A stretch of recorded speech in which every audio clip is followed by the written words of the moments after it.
पिछले कई वर्षों से हिंदुस्तान में आम लोगों का रुझान म्यूचुअल फंड में इन्वेस्टमेंट की तरफ काफी बढ़ गया है।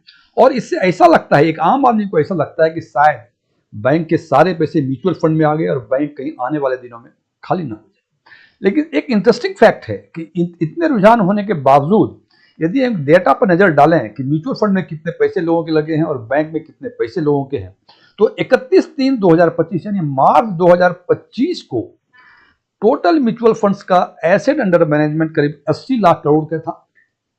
और उस 80 लाख करोड़ में से करीब 29 lakh crore equity mutual fund का था। ये लगता है जनाब 80 लाख करोड़ या 29 लाख करोड़। यदि हम 5 सेकंड में बताएं कि 80 लाख करोड़ लिखिए तो आप ये बता नहीं पाएंगे कि 80 पर कितने जीरो होंगे तो 80 लाख करोड़ होंगे, या 29 पर कितने जीरो होंगे तो 29 लाख करोड़ होंगे। काफी ह्यूज अमाउंट है। हालांकि 80 लाख करोड़ बोलना बहुत आसान लगता है, लेकिन 31 मार्च 2025 के दिन में ही यदि हिंदुस्तान के जितने शेड्यूल्ड कॉमर्शियल बैंक्स हैं उसके डाटा पर नजर डालें तो ये डाटा करीब 234 लाख करोड़ है। देखिए, total mutual fund 80 lakh crore, bank की डिपॉजिट उसी दिन 234 लाख करोड़ के आसपास। और इस हिसाब से यदि हम देखते हैं कि आज के दिन में भी म्यूचुअल फंड का एसेट अंडर मैनेजमेंट से करीब 2.5 से 3 गुना के आसपास बैंक की डिपॉजिट अधिक है। और ये तुलना करें इक्विटी म्यूचुअल फंड से, जो कि लोग कहते हैं कि इक्विटी म्यूचुअल फंड में 2 साल में दुगने या 4 साल में 5 गुने हो जाते हैं, उस म्यूचुअल फंड के एसेट अंडर मैनेजमेंट ये करीब 8 से 9 गुना के आसपास है बैंक के डिपॉजिट्स। और एक और इंटरेस्टिंग फैक्ट, इस 234 लाख करोड़ जो आम लोगों के पैसे हैं बैंक्स में, उसमें से करीब 143 लाख करोड़ रुपए केवल फिक्स डिपॉजिट में। इसका मतलब एक कॉमन इंडियंस का अभी भी काफी भरोसा है बैंक के फिक्स डिपॉजिट पे। आज हम चर्चा करेंगे कि यहां तक तो बातें ठीक है कि आपने फिक्स डिपॉजिट बैंक में कर दी, 2 साल 5 साल 10 साल के लिए जो ब्याज दिया उसके हिसाब से उन्हें कैलकुलेट करके बता दिया कि आपको 5 साल के बाद कितना मिलेगा, 10 साल के बाद कितना मिलेगा, जिस भी पीरियड के लिए आपने बैंक में फिक्स डिपॉजिट की हुई है। हम चर्चा करेंगे कुछ उस पॉइंट्स की जो एक कॉमन मैन को बैंक की फिक्स डिपॉजिट के बारे में नहीं पता है। मैं डीएम झा, आप देख रहे हैं स्टोन टैक्समैन चैनल। यदि इस वीडियो से आपको कोई नई जानकारी मिले या ये वीडियो आपको पसंद आए तो इसको लाइक करें, अपने फ्रेंड्स के साथ शेयर करें, कमेंट बॉक्स में यस लिखें। और यदि आपको लगे कि इस वीडियो में ऐसी कोई बातें नहीं है जो आपको पहले से नहीं पता थी, या ये वीडियो ही आपको पसंद ना आया हो, तो कमेंट बॉक्स में नो लिखें। और यदि आपकी रुचि इन्वेस्टमेंट, खासकर म्यूचुअल फंड इन्वेस्टमेंट, बैंकिंग और डायरेक्ट टैक्सेशन में है और अभी तक आपने मेरे चैनल को सब्सक्राइब नहीं किया है तो मेरे चैनल को सब्सक्राइब करें और ऑल बटन पे क्लिक करें ताकि मेरे सभी नए वीडियो की नोटिफिकेशन आपको लगातार मिलती रहे। आप मुझे प्रोत्साहित करने के लिए सुपर थैंक्स भी दे सकते हैं। इस पर आगे चर्चा करने के पहले एक पब्लिक सेक्टर के एक बहुत बड़े बैंक का मैं इंटरेस्ट रेट देख रहा था। तो उस इंटरेस्ट रेट के हिसाब से जो 1 जनवरी 2026 से इफेक्टिव है, उन्होंने कहा है कि 180 दिन से 270 दिन के बीच यदि फिक्स डिपॉजिट कराएंगे तो आपको 6.10% के ब्याज मिलेगा। 1 साल से लेके 389 दिन तक यदि आप फिक्स डिपॉजिट कराते हैं तो 6.30 का ब्याज मिलेगा। 390 दिन का कराते हैं तो 6.40 मिलेगा। और 391 दिन से लेके 3 वर्ष तक कराते हैं तो आपको 6.30% मिलेगा। हालांकि इसके बाद का भी रेट है और इसके 180 दिन के पहले का भी रेट है, लेकिन चूंकि हमने जितना काम का जरूरत था उतने ही डेटा आपको मैं दिखा रहा हूं।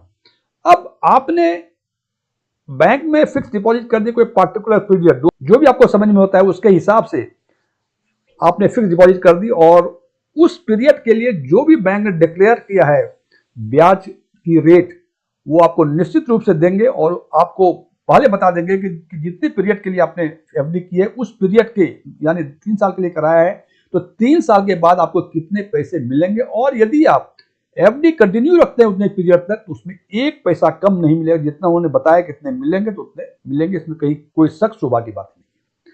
फ्रेंड्स, इस पर आगे चर्चा करें। एक चीज और बता दूं मैं कि जैसे आपने बताया कि यहां है कि 1 साल से लेकर 389 दिन का ब्याज की दर 6.3% है।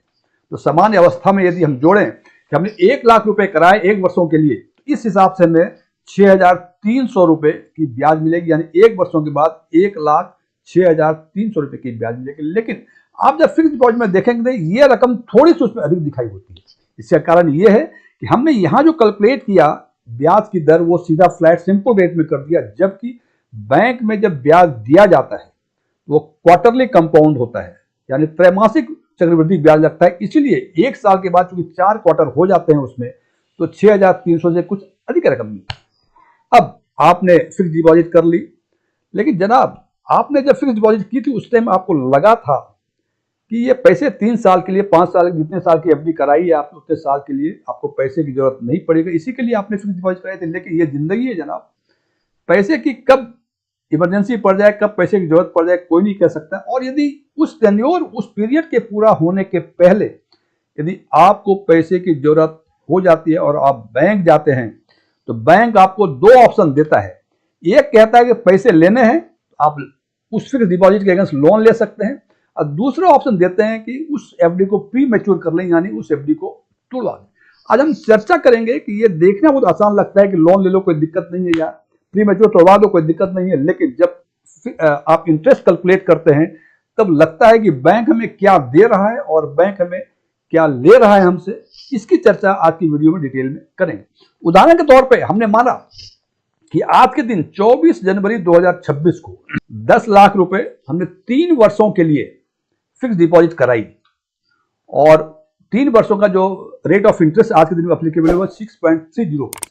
और 3 वर्षों के बाद यानी 24/1/2029 को जो ये रकम बनेगी, ये 12,06,262 रुपये बनेगी। यानी 3 वर्षों की जो ब्याज होगी वो 2,06,262 रुपये। जनाब ठीक है, अच्छी बात है, आपने यदि फिक्स डिपॉजिट कराई 3 वर्षों के लिए और 3 वर्षों तक पैसे की जरूरत नहीं पड़ी, तो आपको 12,06,262 रुपये मिलेंगे। लेकिन खुदा ना खास्ते, एग्जाम्पल के तौर पे आज से पूरे 6 महीने के बाद यानी 24/7/2026 को आपको 4 लाख रुपए की जरूरत पड़ गई। आपके पास 2 ऑप्शन, उसमें से एक ऑप्शन है कि लोन ले लें आप उस फिक्स डिपॉजिट के अगेंस्ट में, उसको सिक्योरिटी रख दें और उसके अगेंस्ट लोन ले लें, और दूसरा ऑप्शन है कि इस एफडी को ही तोड़वा दें। सबसे पहले हम बात करते हैं कि आपने इस फिक्स डिपॉजिट के अगेंस्ट 4 लाख रुपए का लोन ले लिया। तो जनाब ध्यान से सुने कि जब आप फिक्स डिपॉजिट के अगेंस्ट आप बैंक से लोन लेते हैं, तो जो ब्याज की दर होगी वो ब्याज की दर होगी कि जो ब्याज आपके फिक्स डिपॉजिट पर बैंक दे रही है उसमें से 1 से 2% के बीच जोड़ के जितना ब्याज होगा वो ब्याज आपके लोन अमाउंट पे चार्ज करेगी। यहां देखा हमने कि 6.3% आपको फिक्स डिपॉजिट पर ब्याज मिल रहा है, और 1 से 1.5%, और सामान्य तौर पर जो औसतन है वो 1.5% के आसपास ब्याज बैंक लगाती है ओवर जितना आपको इंटरेस्ट दे रही है। तो यहाँ 6.3 प्लस 1.5 7.8% का आपको ब्याज लगेगा जो 4 लाख का लोन लिया है आपने। फिर एग्जाम्पल के लिए माना हमने कि उसके 6 महीने के बाद ही आपके पास पैसे आ गए और आप चाहते हैं कि लोन को एडजस्ट करें, यानी 24/1/2027 को आपने कहा बैंक से कि मेरे लोन बंद कर दें, तो बैंक ने ब्याज जब जोड़ा तो 4 लाख रुपए मूल के और 15,752 रुपए, यानी 4,15,752 रुपए टोटल पैसे आपने दिए और आपका लोन अकाउंट बंद हो गया। और ये जो फिक्स डिपॉजिट है, ये आपका जो 6.3% का ब्याज है वो पहले भी मिल रहा था और आगे भी 3 वर्षों तक मिलता रहेगा।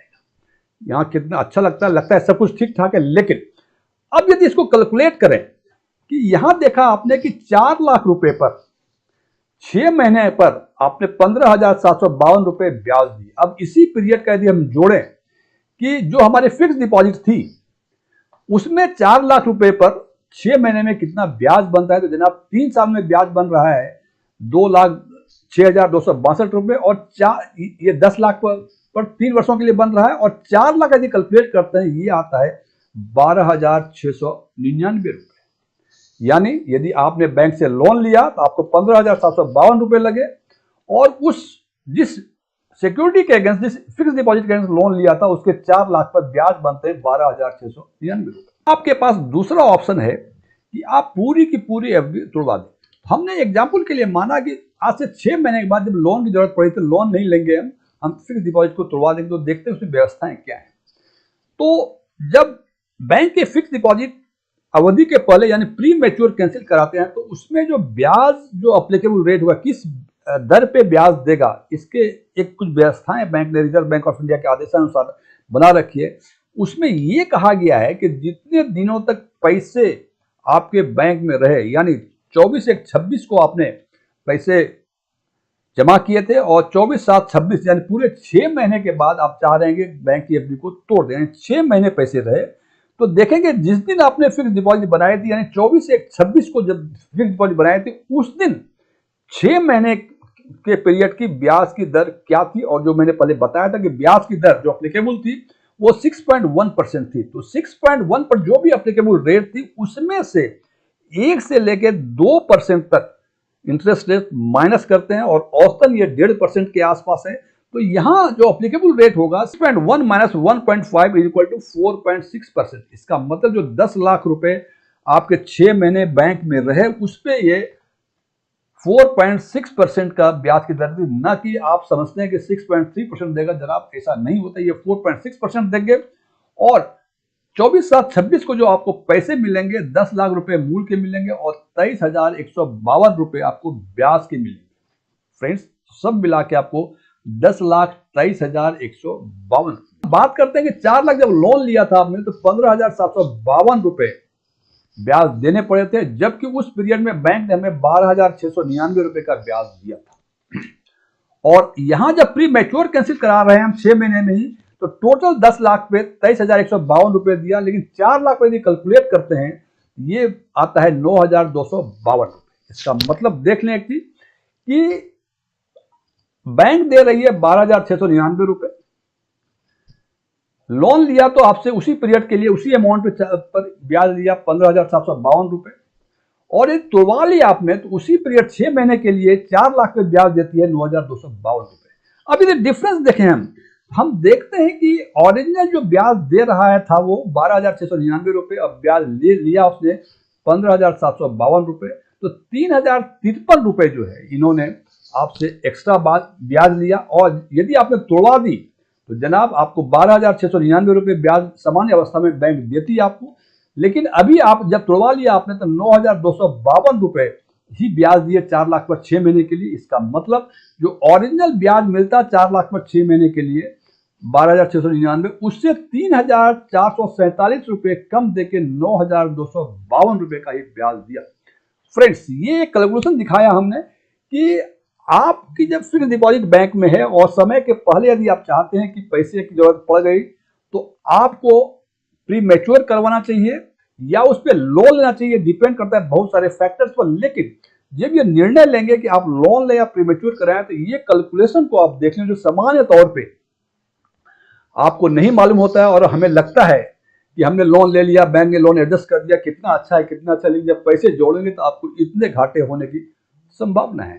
फ्रेंड्स, ये मेरे विचार थे, मेरे विचारों से सहमत होना कोई जरूरी नहीं है। यदि आप मेरे विचारों से सहमत हैं तो कमेंट बॉक्स में एग्रीड लिखें, और यदि आप मेरे विचारों से सहमत नहीं हैं तो कमेंट बॉक्स में नॉट एग्रीड लिखें।